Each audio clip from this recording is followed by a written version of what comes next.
So most of them, just like people be like, we're coming out to see all the animals. And I'm like, don't come at 2 o'clock in the afternoon.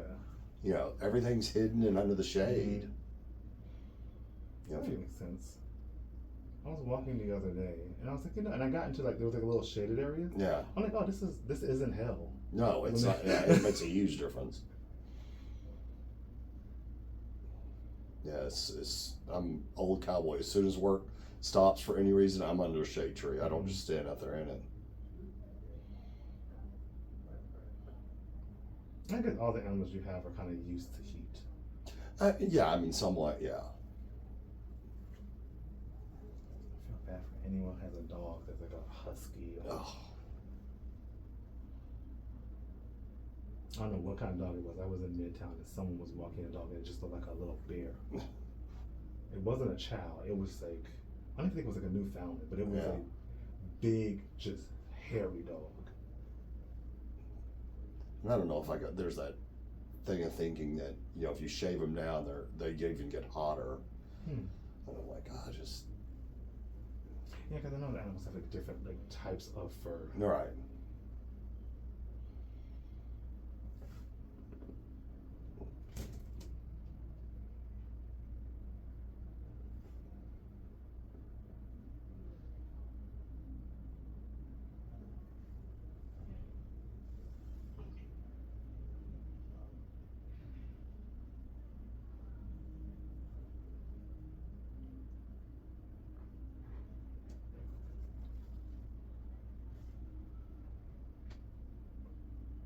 Yeah, working outside must be brutal right now. Do you kind of work at certain times? We work till about 11. Okay. Yeah, and then they'll do our hard works till 11, and then do piddly, just 30-minute stints or something.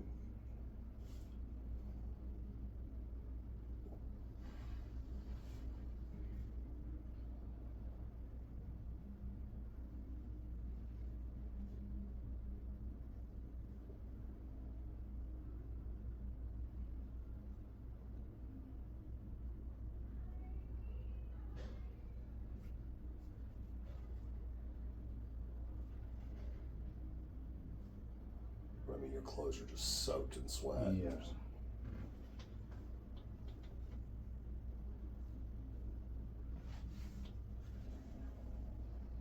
It's funny, I was in the grocery store and I accidentally take my little neck fan sometimes with me when I leave. I just forget it's on. Yeah. Can't use it now because then it's too loud for the video. But I was in the grocery store and someone said, hey, that's one of those little neck fans. How does it work? I'm like, if you're inside, it helps you cool down faster.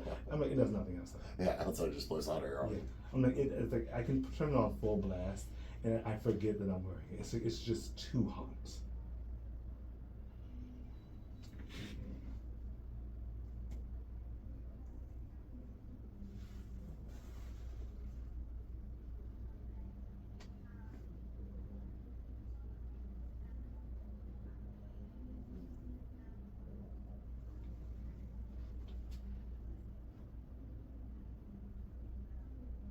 I feel like people in Houston don't have pools nearly as much as we did in Florida. No, I don't know. We have a pool at the farm, but yeah.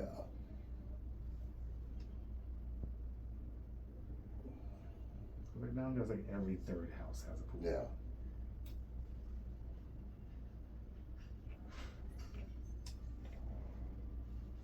We had a pool, so that's where everyone from the family came from.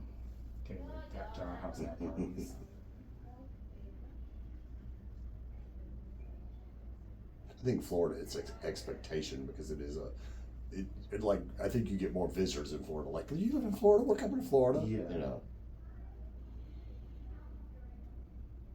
It was just so weird when I was in Dallas because people were like, well, why would you leave a tropical paradise to come here? And then it was like, Houston's the armpit of Texas. I'm like, have you been to Miami in August? Right.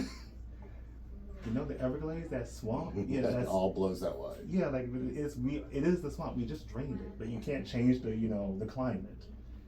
I grew up in a swamp. You think Houston is the armpit of Texas? South Florida is hot and humid. And then you get the red algae. Oh yeah, oh goodness. Yeah, and that's so I told you about how the documentaries about Right. nature trying to kill you. Yeah. One of them I saw was flesh-eating bacteria. Oh, yeah. Because I think that was like a big thing. People were afraid of I had a friend's mom lose her leg from it. Really? Yeah. Oh, see, I watched a documentary where a woman bumped her leg into a table and had to have her leg amputated. Yeah, she was diving in Mexico, and I mean, it just like in hours. So fast. Yeah. Yeah, that's the scary part. Like the documentary I saw, like the woman like basically went to sleep and then woke up and her leg was in pain, was in the hospital. Like, yeah, we gotta amputate you. But I was reading an article, and apparently like some of the algae that's like washing, not the algae, but the seaweed, because they have a huge seaweed. Yeah, the bloom. It has flesh-eating bacteria in it, and it's like washing onto the beach.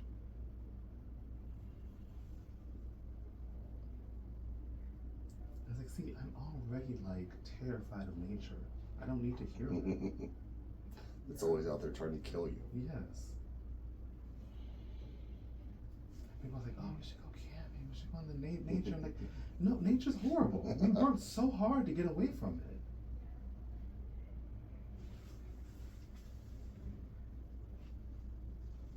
I saw a YouTube video about a woman from Canada who, I think she was like a singer, who was like camping somewhere in the U.S. or just hiking, and she basically was stalked by 2 coyotes and they killed her. Yeah.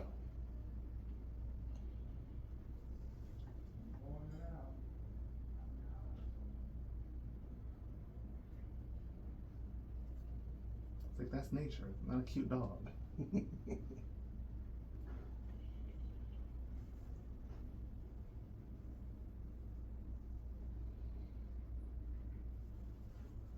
What about those people in the? Have you seen that thing about the people in the submarine? Mm-hmm. Holy moly! So you can pay. It's like, I think it's $120,000, and you get in this 5-person sub, and they take you down to the Titanic, and there's multi-billionaires on it, and it's lost right now, and they can't. There's like, I think they can't decide whether there's 75 or 96 hours worth of air left in it. See, those kind of things, my thing is always like, how quickly will I die? Or how long it's gonna take. I mean, I'd be flipping out. Oh no, I want to die quickly. That's what I mean. I'm just like, my thing is like, if I'm going to die, I want to die quickly. Yeah, I mean, it's 5 people in something way smaller than this at the bottom of the ocean, and you're watching your air just sort of. Yeah, and see, you're talking about 72 to 96 hours. That's too long. Right. Like, I want to okay, so if we're going to die, I want to be pretty quick. Yeah, let's open the window. Yeah. I don't want to have time to think and suffer. Right, and you have no earth idea if somebody's trying to come and get you, or even if they are, it's like you're in the. I mean, they have no earth idea where it's at. Yeah. I mean, they have no earth idea where I mean, they know it's near the Titanic, but.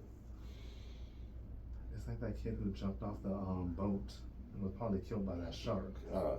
You see that video? Yeah, this kid, I guess he was there. They were on something, like, it was like a little pirate ship, like a cruise thing, and he jumped off. And I'm reading like people talking about it online. They're like, like I'm in the Navy. Like, you don't understand. Like, when people jump off ships, you almost never find them. Yeah, that's what I mean. I bet on average, at least one person commits suicide on a ocean liner every year or every week. And one person was saying that what were they saying? They were saying that, so I think it's in the Navy, but they were saying that basically if someone falls off, what you're supposed to do is you go and you jump. You stare at them and you point at them, and you do not break line of sight, because the ocean is so big and you're so small that if you just break line of sight once and you look back, you can't find them. And they're like, it's so uncommon for someone to be rescued, because you're gone basically. Well, and they're doing it on purpose. Yeah, I think this guy was I think it was like a dare, because he was like a teenager. I think he had just like graduated high school. And then in the video you can see, because I guess they threw like something to him to hold on to. Yeah. And he's like swimming away from it, and people are like, why is he swimming away? But then you see there's a shark in between him, and he's swimming the opposite way. And apparently, like, they dump like waste into the ocean, so like the sharks, like there's like always sharks around. I'm like, see, that's too long of a death. It's gonna bite you. You're gonna feel the pain. You're gonna be. It's one, like, even though I'm terrified of flights, like one day I am going to like jump out of a plane, because I kind of feel like, you know what, that's gonna be a quick death. It's a skydive, skydive or jump. Skydive. You're gonna I'm not gonna commit. Not really, because so there's a big skydiving place by us, the plane was going up, and it was at the end of the day, and so they count everybody that goes on, and this one guy that worked there just sort of ran on the plane, so they didn't count him, and his chute failed to open. They landed, never looked for him. He was in the field for 2 days before he died. Okay, so now Sorry, I had to. But normally they would find you. But he lived, to live for 2. Well, maybe I can skydive over concrete. Okay. Like, I always just thought it was gonna be that thing. Like, you wouldn't even feel it. You would just like see the ground and then spray. Right. Yeah, quick, painless death for me, please. I would always tell people, like, if I skydive, I would be unlucky enough to fall into a bunch of trees and be impaled and I'm just living and ugh.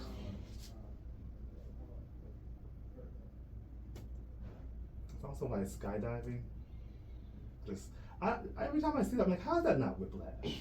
Every time I say, like, how is that not whiplash? Right, it just jacks you up. Yeah.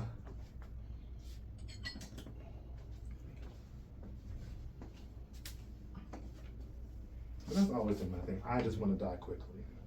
So, terrified of like suffocating, drowning. Oh, drowning just sounds horrible. Yeah.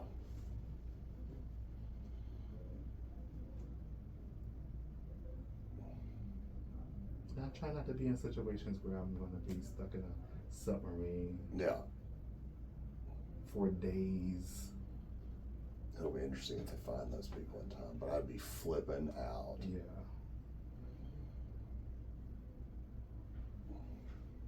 And I hear suffocating is like one of the worst experiences you can have.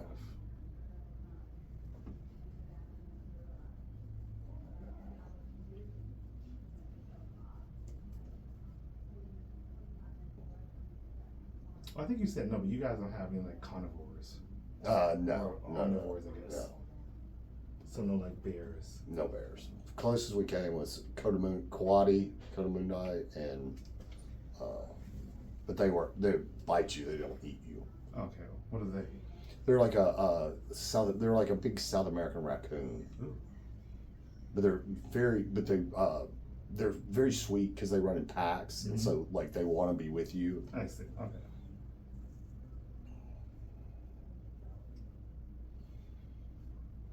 I saw a video the other day of a woman, I think it was in Kuwait, carrying her pet lion away. Yeah, when it was like round and yeah. But when she puts it down, you can see it's kind of small. Yeah. I mean, it's still huge. The size of like a mountain lion. They're still a wild animal. No matter how much tame you think they are, they'll turn on you in a second. I saw a horrible video on Reddit of this guy. I don't know if he worked there or not, but he was in the lion exhibit and he just started running. He was an older dude too, so he couldn't make it to the fence, and the lion like dragged him back. Oh yeah. And he is like screaming.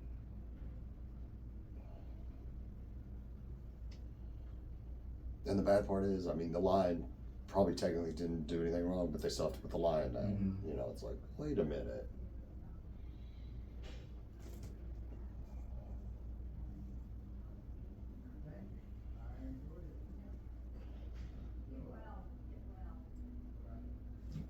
I wish people would understand, as human beings, we are very weak, fragile creatures. Yeah, don't try to fight a bear. We're not